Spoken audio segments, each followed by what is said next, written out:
Solfeo de los Solfeos, lección 163.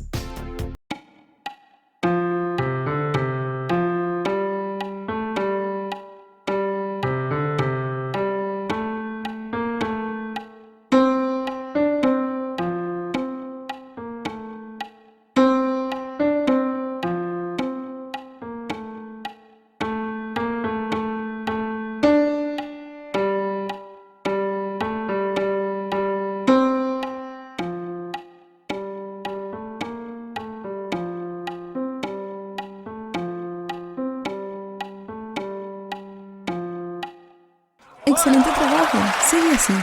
Si te gustó este video, déjame un like y no olvides suscribirte y sígueme en redes sociales.